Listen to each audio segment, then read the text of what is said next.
ਦਾ ਉਪਚਾਰ ਮੰਤਰਾਂ ਦੇ ਰਾਹੀਂ ਹੁੰਦਾ ਸੀ। ਕੋਈ ਵੀ ਰੋਗ, ਕੋਈ ਵੀ ਦੁੱਖ, ਕੋਈ ਵੀ ਪੀੜਾ, ਬਸ ਉਸ ਦਾ ਸਮਾਧਾਨ, ਉਸ ਦਾ ਇਲਾਜ ਮੰਤਰਾਂ ਦੇ ਰਾਹੀਂ ਹੁੰਦਾ ਸੀ। ਇਹ ਕਾਲ, ਇਹ ਦੌਰ ਬਹੁਤ ਲੰਬੇ ਸਮੇਂ ਤੱਕ ਰਿਹਾ ਹੈ। और चूंकि रोग अनेका ने, अनेका तरह की पीड़ा है, अनेका तरह के कल कलेश ने, एक एक व्यक्ति हजारां तरह की पीड़ा की पंड चुकी फिरदा है। तो एक दौर ऐसा चलिया, मांदरी अगे आए, मंत्री अगे आए, मंत्रा नाल उपचार करते रहे। चाहे अख दुखदी है, चाहे दाड़ दा दुखना है, चाहे पेट दा दर्द है, चाहे तरह तरह के रोग बीमारियां ने, या कुछ घरेलू कल कलेश है, इन्हां दा इलाज मंत्रां नाल हुंदा रहा है। और वख-वख मंत्रां दे अपने अपने नाम सन। बिच्छू दे डंग दा मंत्र, सप दे भी डंग दा मंत्र, वो जो मंत्र सप दी जहर उतार देंदा सी ते सप नूं बेहोश कर देंदा सी, उस मंत्र का नाम है गौरड़ी मंत्र, जिसका जिक्र गुरु अर्जन देव जी महाराज इस पावन पवित्र श्लोक दे कर रहे हैं। अनंत काल तो साडे देश दे सपेरे और कुछ होर सियाणे इस मंत्र की वाकफियत रखते आए ने, और इस मंत्र के जाप दे नाल वो सप पकड़ते रहे ने। और उन्हां दा अज भी ऐसा कहना है, ये साडा मंत्र 1 साल तक ही काम करता है। खास करके फनीर नाग, उसनों असी साल तो बाद छोड़ देंगे हैं, और छोड़ते हुए ये देखे गए ने। तो एक गल स्पष्ट है कि मंत्रां दी अपनी महिमा, गुंजार पा के जद कोई मंत्र दा जाप करता है, उस दे नाल जो तरंगां बनदियां ने, उस दे नाल जो वाइब्रेशन बनती है, मनुख दा अपना हिरदा ते अंदोलित होंदा है। पर उस मंत्र दी, उस तरंग दी लपेट दे जेड़ा जेड़ा आवेगा, वो भी अंदोलित होवेगा, वो भी प्रभावित होवेगा, वो भी प्रभावित होए बिना रह नहीं सकेगा। अज भी देखने दे चाया है, बौद्ध भिक्षु कट्ठे बैठ के मंत्र दा जाप करते हैं।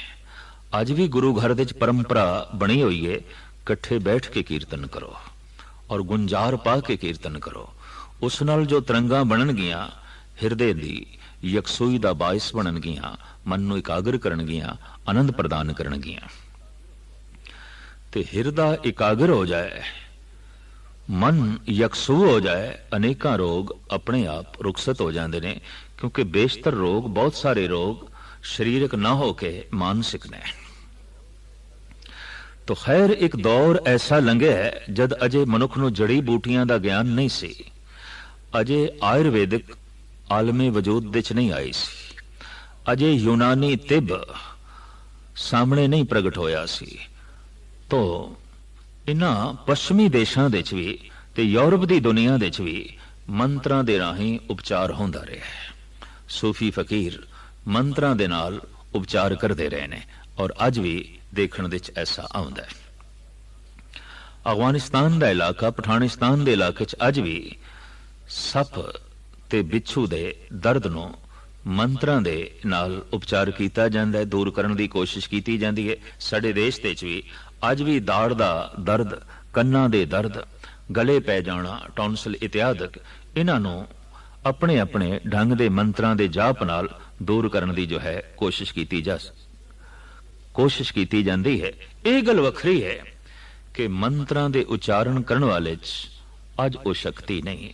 जैसे दवाइयां ते बहुत अच्छियां होवन, पर हकीम सियाणा ना होवे, नवस दी पहचान ना होवे, रोग नूं समझ ना सके, रोग दा कारण भी वो ना जानदा होवे, ते चंगियां तो चंगियां दवाइयां भी की करनगियां, वो किवें देवेगा, किस मिकदार विच देवेगा। इस तरीके नाल मंत्रां दी ते अपनी महानता सी, पर जपण वाला हिरदा ना होवे, रसना ना होवे, उतना उत्साह ना होवे, उमंग ना होवे, श्रद्धा ना होवे, तो उत्थे फिर मंत्र खाली रह जाते हैं और अपना पूरा काम करने दे असमर्थ हो जाते हैं। मंत्रां दे चों सिरमौर मंत्र है परमात्मा का नाम, जिन्हों गुरु गोबिंद सिंह जी महाराज कहते हैं नमो मंत्र मंत्रं, नमो जंत्र जंत्रं। हे प्रभु, तेरा नाम मंत्रां दे चों सिरमौर मंत्र है, जंत्रां दे चों सिरमौर जंत्र है।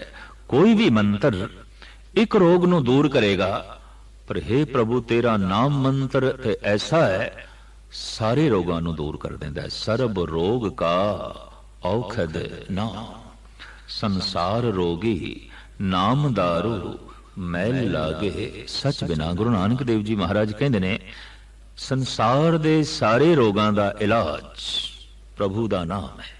नाम हिरदे च वस गया है। परम आनंदित मनुख किसी नूं दुखी नहीं करेगा, पीड़ित नहीं करेगा। बहुत सारे समाजिक मसले अपने आप हल हो जाते हैं, बहुत सारे राजनीतिक बिखेड़े अपने आप हल हो जाते हैं, और अनेकां शरीरक रोग शरीर दे चों निकल जाते हैं।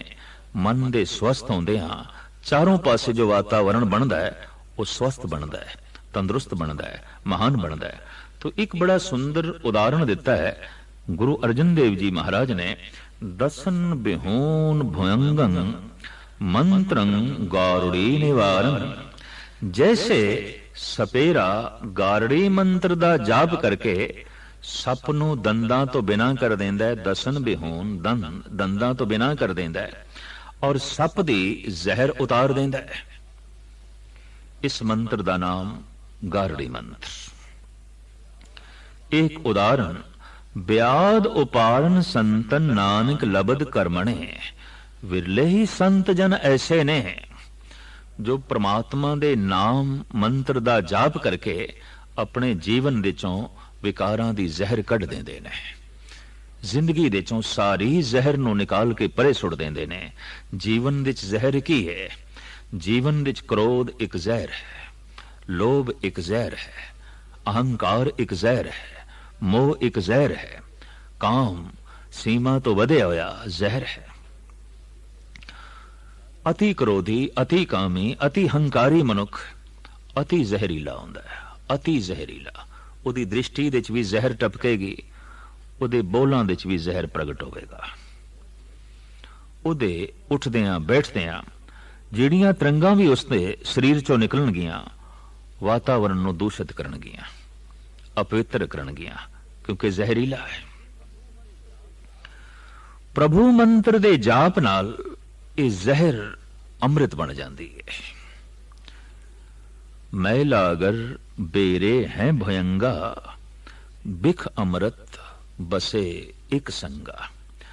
जहर ते अमृत दी कोई बहुत वड्डी दूरी नहीं है, पड़ोसी ने, निकटवर्ती ने।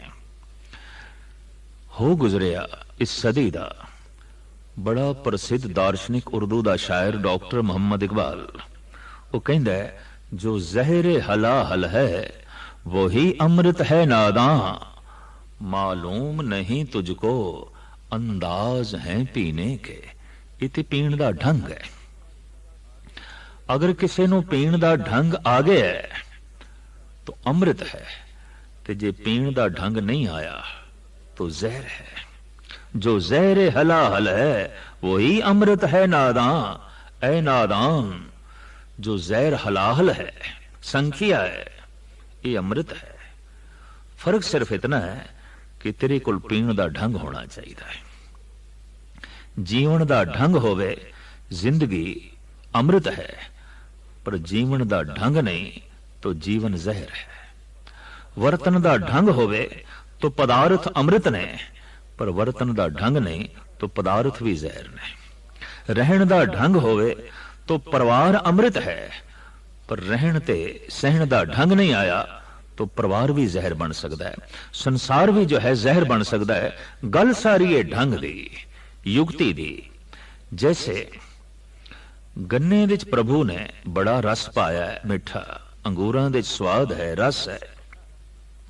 संतरा मिठा है, पर इनू त्रका के शराब बनाई जा सकती है, तो शराब ते कौड़ी है, मिठा कौड़ा हो गया, मिठा कुड़तन दे तब्दील हो गया। ते जे मिठा कौड़ा हो सकता है तो कौड़े नू मिठा भी किया जा सकता है। संखिया अति कौड़ा, अति कौड़ा। पर वैद लोग मार के जद उसनूं कुश्ता बना लेंदे ने तो बड़ा कारामद हो जाता है। सप दी जहर दियां भी दवाइयां बनदियां ने और अनेकां रोगां दे उन्हां दा उपचार होंदा है। ते जहर दवाई बन गई है। ढंग होवे, अगर ढंग नहीं तो दवाई भी जहर बन जाएगी। जो जहर हला हल है वही अमृत है नादां, मालूम नहीं तुझको अंदाज है पीने के। इते पीण दा ढंग है, जिसनों आ जाए अमृत है, जिन्हों ढंग नहीं आया तो जहर है, अनंत जहर है। वाहिगुरु वाहिगुरु दा जाप काम नूं सीमा विच कर देंदा है। वो ग्रस्त दी लोड़ बन जाता है, समाज दी लोड़ बन जाता है, अमृत बन जाता है, सिर्फ लोड़ मात्र। जिसनों भगत कबीर जी महाराज कहते ने, पैर चोलना गधा नाचे भैसा भगत करावे। लोभ दी तशबीह देनी होवे ते कुत्ते नाल दित्ती जाती है, पर अति कामी मनुख लई जद तशबीह संत जना ने लभी है, वो हाथी ते खोते नूं अगे कीता है।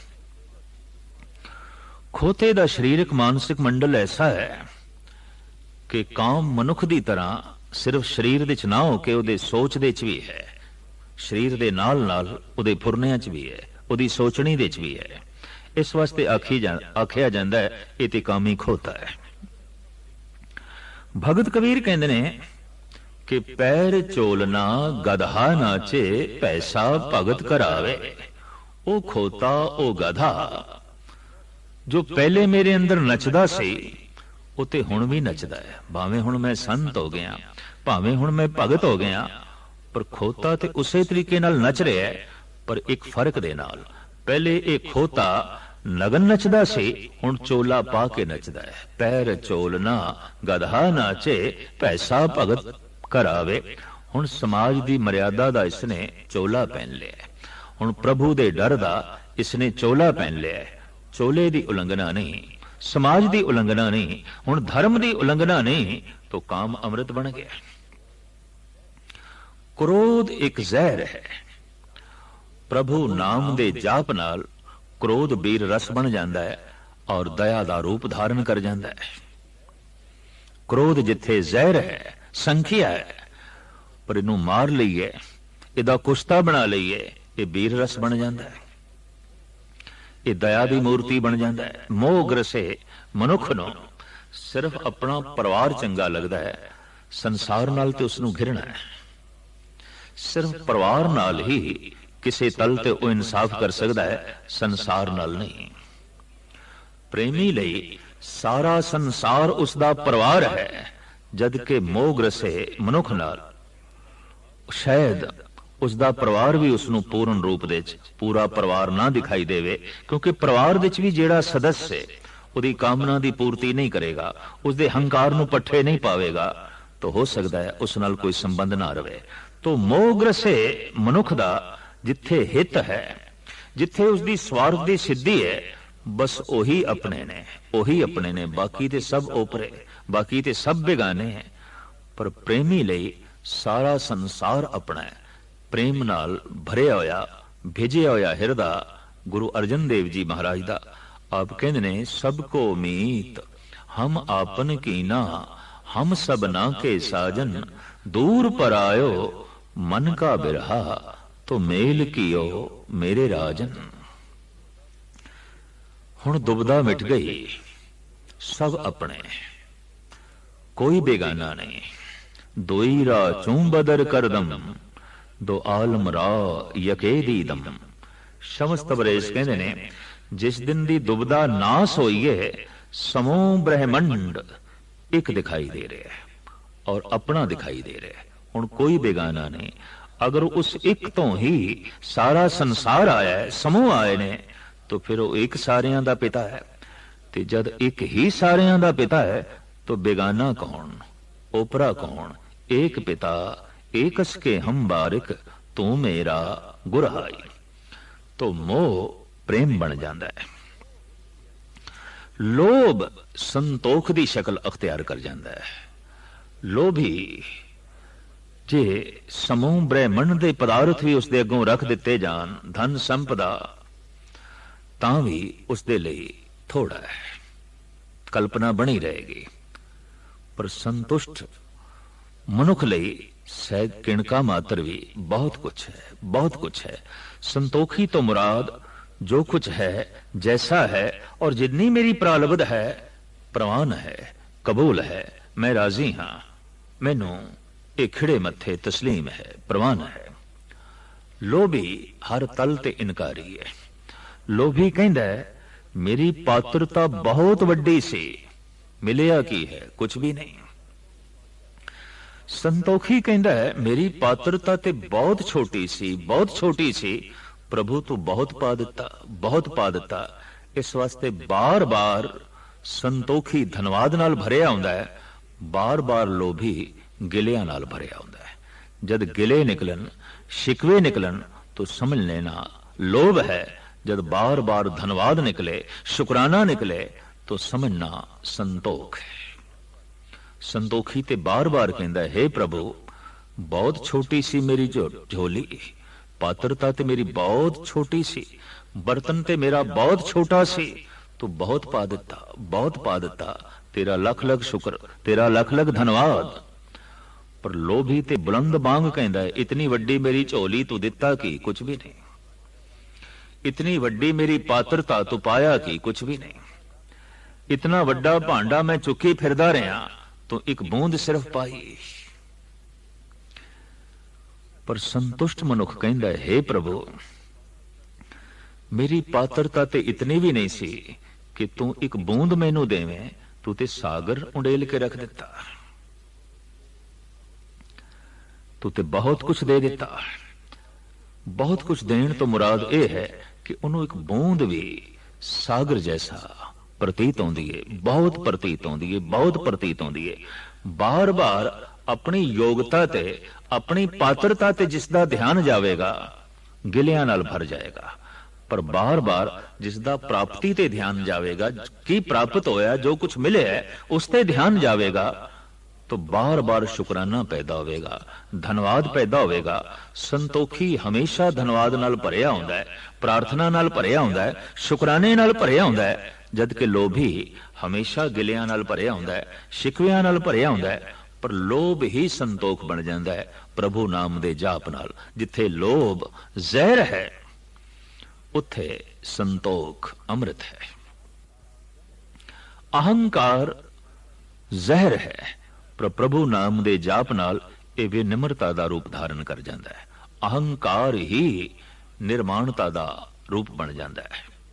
अहंकार किसी दे सिर ते चढ़ के बैठना, अहंकार दी खुशी भी इसे च।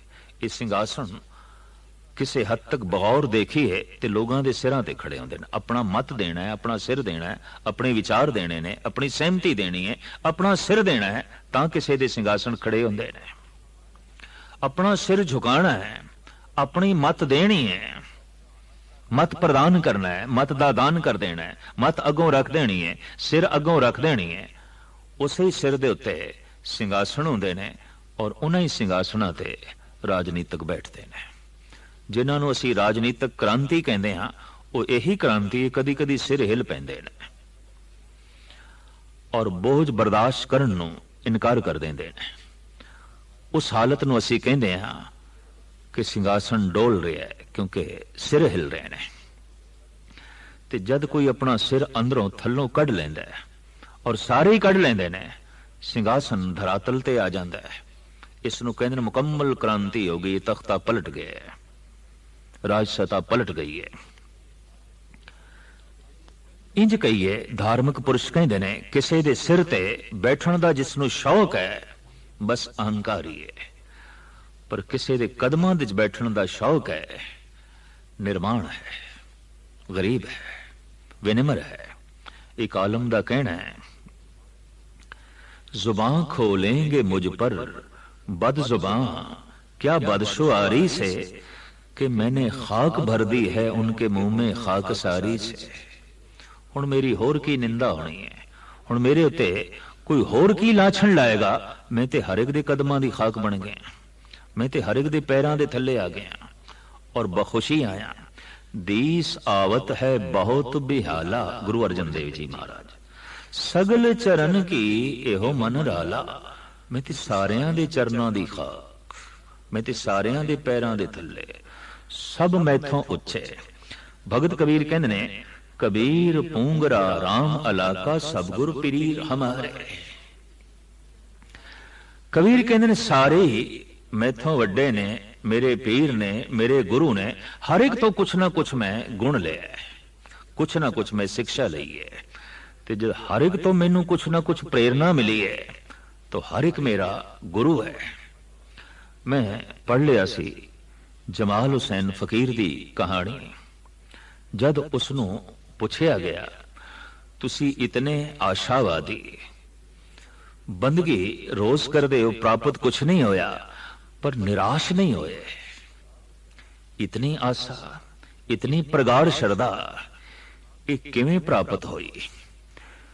कहने लगा, एक चोर तो है, चोर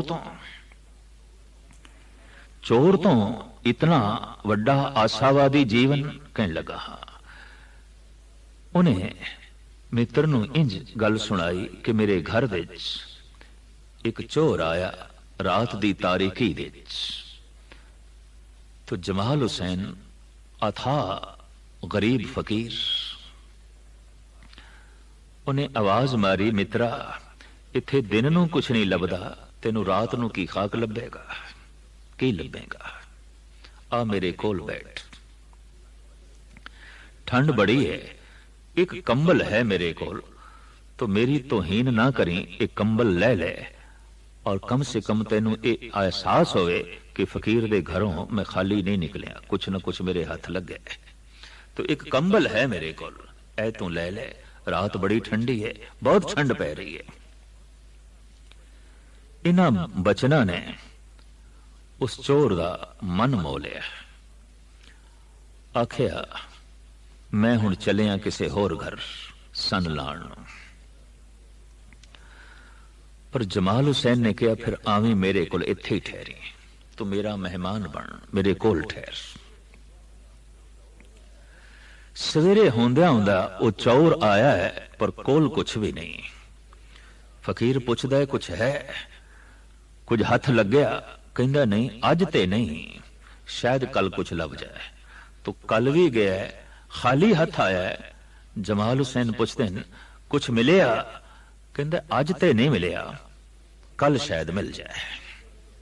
तीसरे दिन भी ऐसा होया, चौथे दिन भी ऐसा होया, गालबन 20 दिन वो ऐसा कहंदा रहा, और 20 दिन तक तो उसदे हथे कुछ नहीं लगया, और इको ही सबक, इको ही रट उसने लाई, अज ते कुछ नहीं लभ्या, कल। जमाल हुसैन कहंदे ने, मैं इत्थों ही अपने निराश हिरदे नूं आसा नाल भर लिया। अज नहीं रस आया प्रभु दी बंदगी ते शायद कल, अज नहीं खुदा मिलिया ते शायद कल। जे चोर इतना आशावादी है, तो मैं साध होके इतना निराश हो जावा, इतना मायूस हो जावा? यदि चोर मेरे कोलों बहुत अगे है, बहुत अगे है। तो उन्होंने स्पष्ट कहा, ये तो मैं चोर कोल शिक्षा लई है। शेख सादी साहब ने, उन्होंने शिष्या ने एक बहुत वड्डा प्रश्न किया, सादी साहब थोड़े कोल भुल नहीं आती कदी, जबकि हर मनुख रोज पता नहीं कितनियां कितनियां भुल्लां कर बैठदा है, थोड़े कोल गलतियां नहीं आउंदियां, इस वास्ते थोड़े कोल कदी पश्चाताप भी नहीं देखा। ये प्रेरणा तुसी कित्थों लई? आखण लगे, अंधियां तो है, नाबीन अंधियां तो। वो किस तरह? कहने लगे, मैं देखा है, जिन्ने चिर तक अगली जगह उस सोटी नाल लाठी नाल टटोल के वेख ना लैन, अपना पैर नहीं धरते। पैर तां रखदे ने अगे, पहले टटोल लेंदे ने, देख लेंदे ने। तो इस तो मैनू सबक मिलिया कि जगत विच कोई भी चीज ग्रहण करनी है, उन्होंने टटोल लेना है, देख लेना है। किसी पासे भी जाना है, उन्होंने टटोल लेना है, देख लेना है। अंधियां दी ये शिक्षा मैं जीवन भर पल्ले बनी है, मैनू कदी पछताना नहीं पिया, मैं कदी डिगया ही नहीं, क्योंकि टटोल लेना, वेख लेना, ये सच है कि नहीं, ये मेरे अनुकूल है कि नहीं, ये सच दे अनुकूल है कि नहीं, ये धर्म दे अनुकूल है कि नहीं, नहीं है, इत्थे मेरे पैर खिसक जाणगे, मैं डिग जावांगा, मैं उत्थे कदम ही नहीं रखता। ये शिक्षा मैं अंधियां तो लई। तो साहिब श्री गुरु अर्जन देव जी महाराज बहुत सुंदर इत्थे फरमान पे करदे ने, नाम जपदियां अहंकार निर्माणता दी शक्ल अख्तियार कर जांदा है, क्रोध दया बन जांदा है, लोभ संतोख बन जांदा है, काम सीमा दे हो जांदा है, मोह प्रेम दा रूप धारण कर लैंदा है। इस तरह जो जहर हलाहल सी वो अमृत दा रूप बन जाती है। तो साहब कहते हैं विरले संत जन ने जिन्हां ने इस जहर नूं अमृत दे जो है बदले है। साहिबां दा ये फरमान दसन बिहून भंगं मंत्रं गारड़ी निवारं व्याध उपाड़न संतन नानक लबद कर्मणे जत कथ रमणं शरणं सर्वत्र जीणे। जो जिधर किधर रमिया होया है ते सारे जीवां दे विच व्यापक है, तथ लगणं प्रेम नानक पर साधन गुरु दर्शने। गुरु दी कृपा द्वारा उस प्रभु नाल मेरा प्रेम लगे है, उस प्रभु नाल मेरा हिरदा जुड़े है जो जिधर किधर रमिया होया है, सारे जीवां दे व्यापक है। चरणार बिंद मन विधियं सिधियं सर्व कुसरणे गाथा गावंत नानक भवं परापूर्वणे। जिसदा मन प्रभु दे चरण कमलां दे विनिया गया है, लीन हो गया है, एक मिक हो गया है, सतगुरु कहते ने उन्होंने हर तरह की सिद्धियां की प्राप्ति हो गई है और हर तरह दी खुशियां उसकी झोली विच पै जांदियां ने। इस वास्ते आद काल तो गाथा गावंत नानक भवं परापूर्वणे। आद काल तो जिन्हां दी बनी हुई प्रालब्ध है, पूर्वले संस्कार ने, प्रभु दी गाथा गाउंदे आ रहे हैं, प्रभु दी गाथा गाउंदे ही आ रहे ने। गाथा विच की है? प्रभु दे गुण ते गुणां नूं ही गावना हुंदा है और गुण गांदियां गांदियां गुण कहे गुणी समावणिया। किसी धनवान नूं बार बार धनवान आखण दे नाल कोई धनवान नहीं हो जाता। किसी पहलवान दी बार बार उपमा करन दे नाल कोई पहलवान नहीं हो जाता।